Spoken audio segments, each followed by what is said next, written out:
aula pública de hoje discute a relação entre Brasil e China.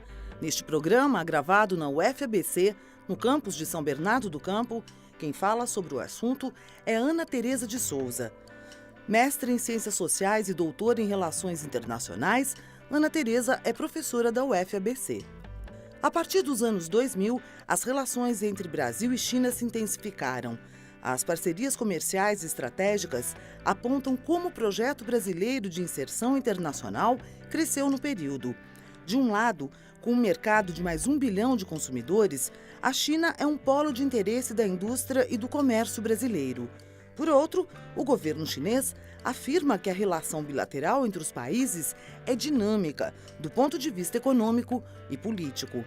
Mas, afinal, com as mudanças no cenário global e a nova orientação do Itamaraty, com o governo Temer, a parceria entre os países continuará a crescer? Qual o futuro da relação bilateral entre Brasil e China?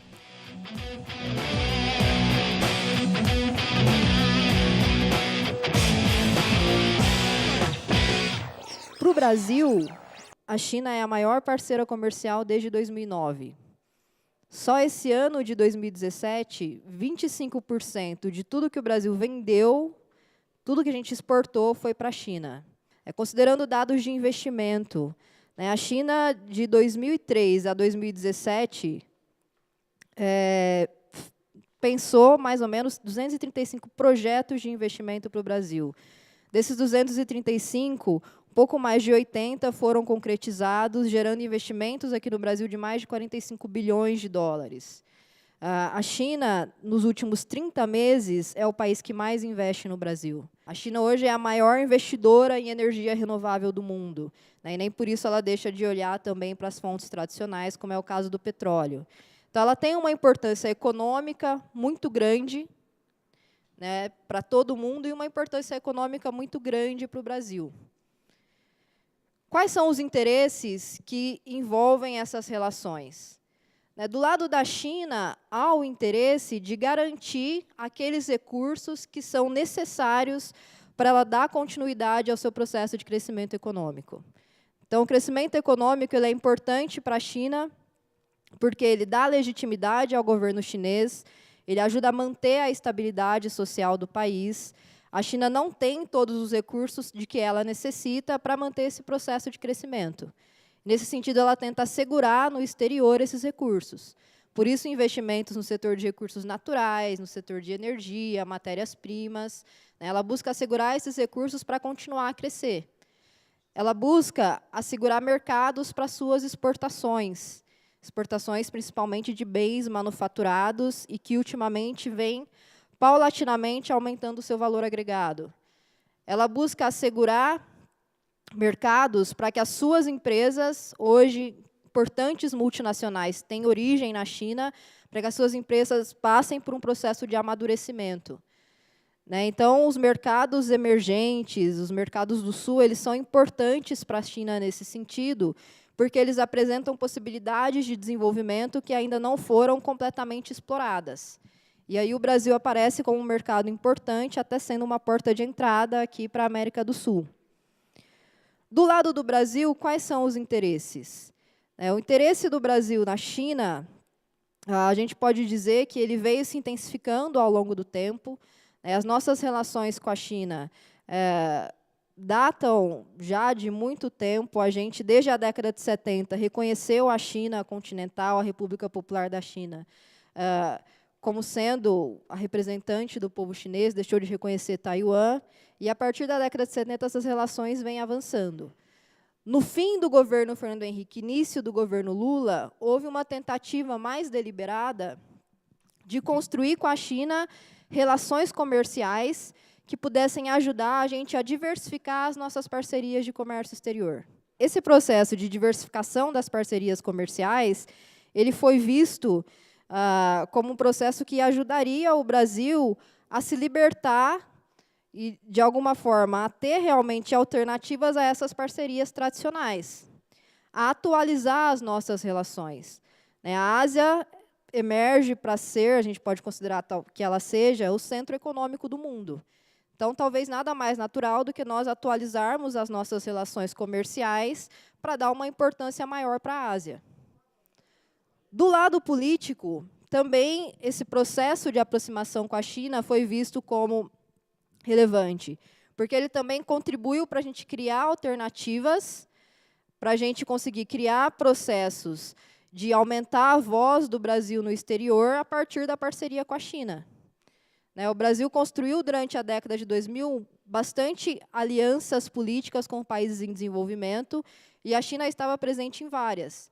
A partir dos anos 2011 e 2012, a gente passou, além de buscar esse aprofundamento das relações comerciais, buscar também investimentos chineses aqui para o Brasil.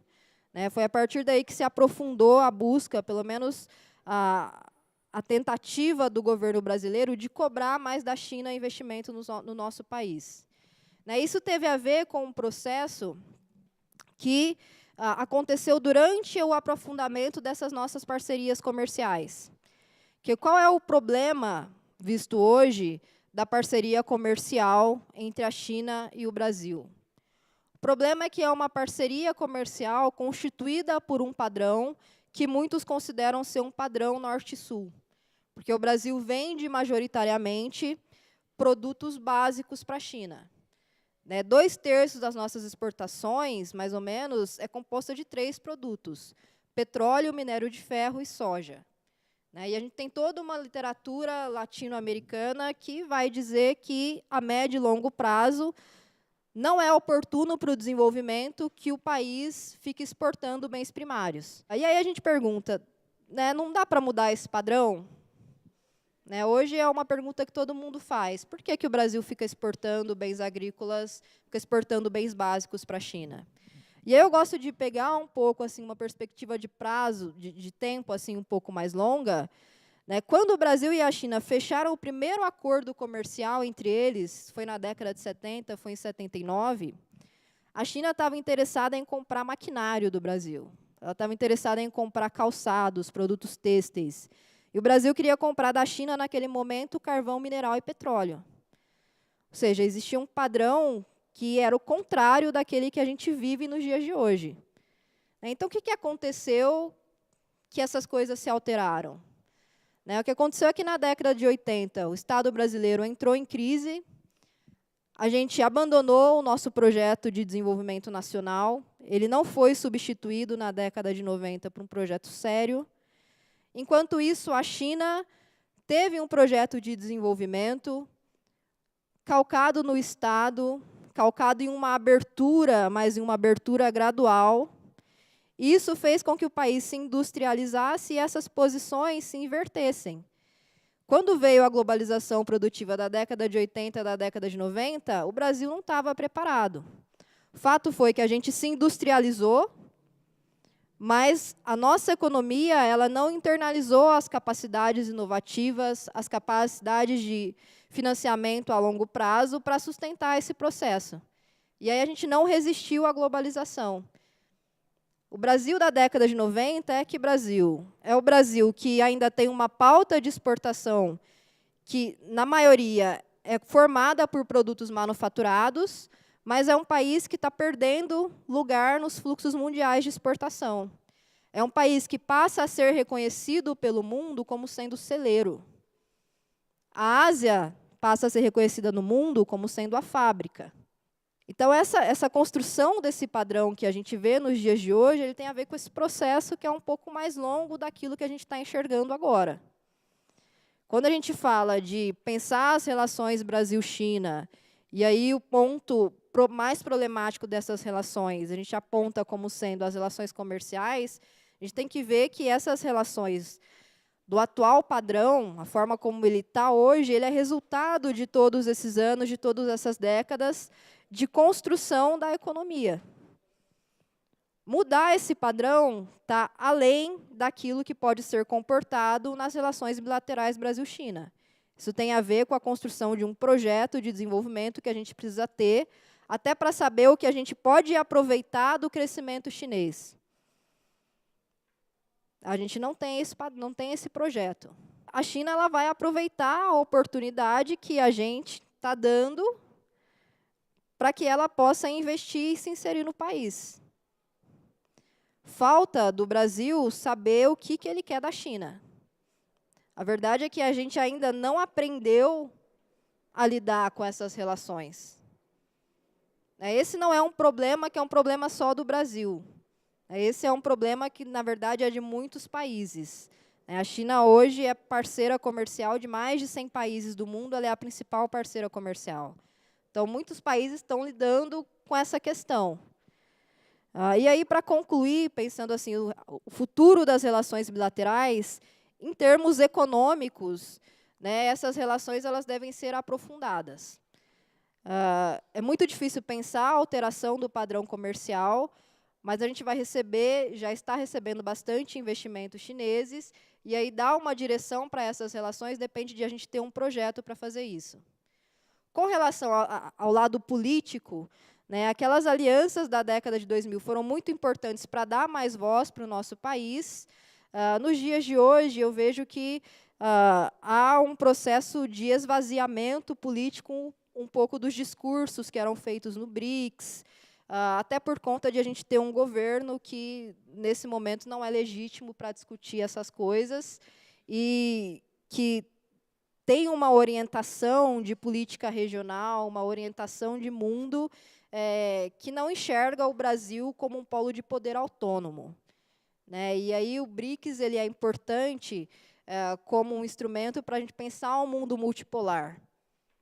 E se a gente não tem uma visão de mundo que a gente se enxergue como um polo autônomo, que a gente consiga construir isso, então há um esvaziamento político. Agora a professora Ana Tereza responde a pergunta do correspondente de Ópera Mundi. Existe alguma perspectiva real, concreta, de que Brasil e China negociem nas suas próprias moedas?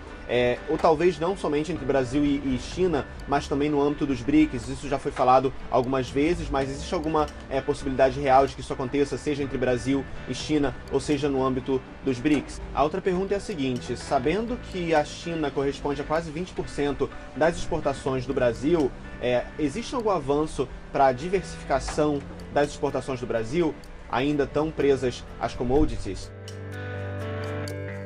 Bom, com relação à possibilidade de utilizar as moedas locais para fazer transação entre Brasil e China ou entre os países do BRICS. A China ela tem feito um processo de internacionalização do yuan, que é a sua moeda, nos últimos anos. A moeda chinesa entrou na cesta do FMI de moedas, entrou ao lado do dólar, do iene, do euro, na cesta que compõe os direitos especiais de saque do FMI, e tem se mostrado uma moeda mais ou menos estável ao longo dos últimos anos, o que reforça a possibilidade de que ela realmente possa ser uma moeda importante para fazer transações externas. Eu digo importante, mas a gente não deve pensar a internacionalização do yuan, nesse momento, como sendo um tipo de confronto ao dólar. Porque a China ela tem uma posição ambígua com relação a isso, que, ao mesmo tempo que ela quer isolar algumas relações, alguns fluxos comerciais e financeiros das variações do dólar, é o país que mais detém reservas internacionais em dólar, detém títulos da dívida norte-americana. Então, ao mesmo tempo, minar o papel do dólar não deve ser um objetivo que a China busque alcançar agora. Mas ela tem buscado fazer acordos cambiais com vários países para utilizar a moeda dela como forma de compensar essas transações. Então, ela tem com países da África, como Angola, tem com países aqui da América do Sul, como a Argentina, para que a moeda local possa, de alguma forma, ser utilizada para fazer essas transações. No âmbito do BRICS, nessa última reunião que teve agora em setembro, a China colocou vai disponibilizar 500 milhões de yuans para serem alocados em cooperação técnica e em cooperação econômica entre os países do bloco. Ainda é um volume pequeno, mas é um começo. A China vai começar agora a ofertar contratos futuros de petróleo em yuan para países. né? E isso é importante para países, por exemplo, como a Rússia, como o Irã, que sofrem sanções dos Estados Unidos e que agora vão poder utilizar esses contratos futuros de petróleo denominados em yuan para contornar essas sanções, né? E aí, esses contratos, eles são denominados em yuan e eles são conversíveis em ouro na Bolsa de Xangai e na Bolsa de Hong Kong, né? Então, ele tem essa atratividade também para que os países possam usar. Então, existe a perspectiva, né, e as conversas de tentar aumentar a utilização das moedas locais entre os países do BRIC. A China tem feito isso para países além dos BRICs. Nesse momento, o yuan é a moeda dos países que compõem o BRICS, que é a mais propensa, a mais adequada para a gente pensar como sendo uma moeda mais estável para ser utilizada internacionalmente, mas são conversas que a gente precisa ver como vai evoluir, né? Existe esse processo, então, de ir pensando isso aos poucos, isso está sendo feito. Com relação à segunda questão, que seria como pensar esse padrão comercial, se tem como mudar, como que a gente vê isso, né? Os esforços do governo brasileiro, eles têm sido no sentido de tentar cobrar da China de que ela compre bens de maior valor agregado do Brasil. E aí tem algumas discussões que a gente pode fazer isso. A primeira discussão é qual é a cesta de bens que a gente tem competitividade para oferecer para a China que tenha valor agregado. Essa cesta de bens ela é muito pequena. Os últimos acordos Brasil-China, se vocês pegarem para ler, o que o Brasil está considerando bens de valor agregado para ser vendido para a China, basicamente são dois. Um é avião, aí a gente pode considerar realmente é um bem de valor agregado, o outro é a carne. Então, a carne é um bem de valor agregado se a gente for considerar agregado com relação à soja, mas não é lá um bem de valor agregado tão alto, né? Então, o problema é que a gente não tem uma cesta de produtos que nós possamos oferecer com competitividade para a China. E aí, como eu disse, para mudar isso, a gente tem que mudar aqui dentro. A gente tem que pensar em políticas de desenvolvimento para a nossa indústria, de atualização, que não acontecem. Então, eu vejo que esse padrão comercial ele tem muita pouca chance de mudar no futuro.